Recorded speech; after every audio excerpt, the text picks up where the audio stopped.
Okay okay. இப்போ இந்த game வந்து என்னன்னா கத்திட்டே விளையாடணும். ஓகேவா? நான் மட்டும் தான் விளையாடுவேன், நீ பார்க்கணும். சரி, நீ ஆடு ஃபர்ஸ்ட்.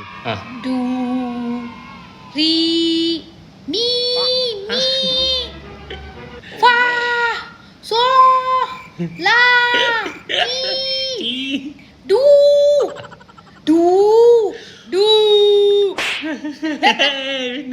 நான் ஒரு அடி பார்க்கறேன்டா, எப்படி இருக்கு? சூப்பரா இருக்கு. கத்துவானே அத ஒரு சான்ஸ் கொடுப்பாங்க. ஐயோ, ஒரு அடி தான்.